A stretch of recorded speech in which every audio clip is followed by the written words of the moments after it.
Every time Apple brings a new iPad to the market or new software for the iPad, people in the tech community are like, Oh shit, here we go again.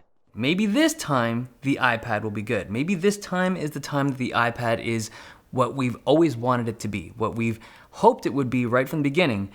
Now, they just launched iPad OS, and this is a very large change in how the iPad can be used. It brings new functionality, it brings new features, it honestly breathes new life into this entire platform. So one of the things it has now is a native file system, and we've always wanted that on our iPads.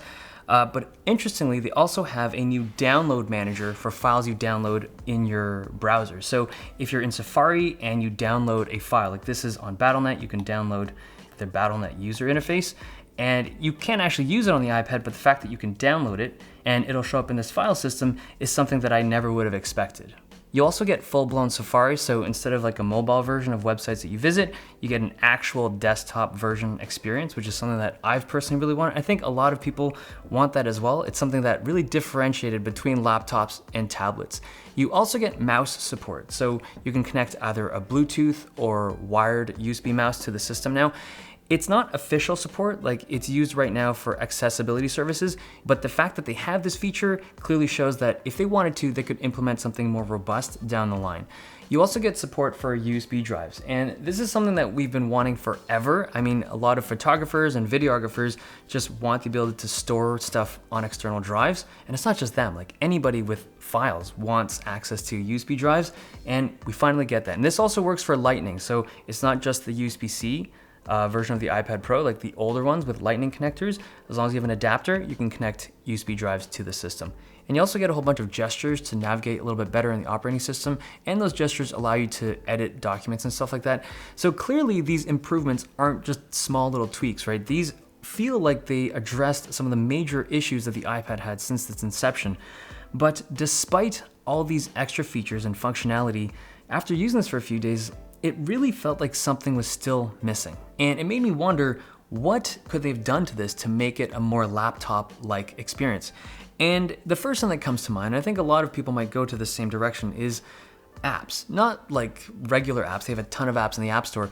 It's like people want that full app experience, right? They want a full version of Final Cut or Adobe Premiere or Adobe whatever it is. Like they want to have that desktop app that they're used to running the iPad, because the hardware is more than sufficient, right? This is very powerful hardware. You could run basically any application you could throw in it, but we're missing the apps.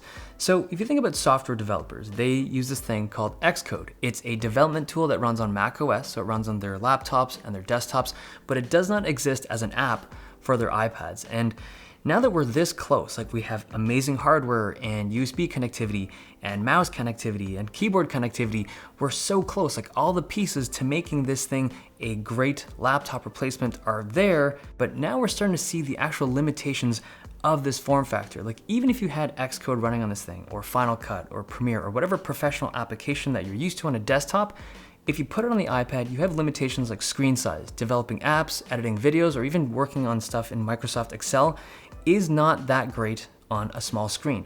Plus, once you bring all your accessories with you, the difference in weight between a laptop setup and an iPad setup is probably only a few hundred grams. And keep in mind, they're not actually trying to make a laptop here, right? A lot of people have been like, hey, I wish they would run Mac OS on the iPad, but then it runs the risk of becoming like the Surface. And this is a device that's a great laptop, but because Windows 10 was built for desktops and laptops, the tablet experience is mediocre at best. And then you also think about Apple's perspective on this, right? They are not trying to build laptop replacements. As much as we want them to be with a cheaper device, they really aren't in the business of selling a $300 or $400 tablet that'll replace their $2,000 laptop line. Like that's clearly not what they're trying to do. What's probably more likely is they want their iPhone user base, because there's a ton of iPhone users out there, they want those people to make the decision to purchase a iPad instead of a Windows laptop. And with iPad OS, I actually feel like this could be a thing. I like that they have a separate OS for this. I like that it's gonna have regular updates. It's clearly a new kind of direction that they're gonna take the iPads. Like it's gonna be a faster paced development process for this whole ecosystem. I like that. And they've just done such a good job with it this time around. And this is just the first beta. It's super buggy, but I can already tell that this is a way better primary computer for the average person, like way better than it would have been a week ago. I think a lot of people still want that laptop replacement. I don't know if it'll ever hit that, because if you ask the question of what's missing from the system, why does it not feel like a proper replacement? It's not the hardware. Like, clearly the hardware is very sufficient. I don't even think it's the software. I think the limitations that we're seeing right now are just the limitations of the form factor. It's a tablet, and if you mess with it too much and you tweak it too much, you lose what it is. You lose that tablet-y nature of the iPad. So I think the way we see it right now is the way it's gotta be. Okay, hope you guys enjoyed this video. Thumbs if you liked it, subs if you loved it. See you guys next time.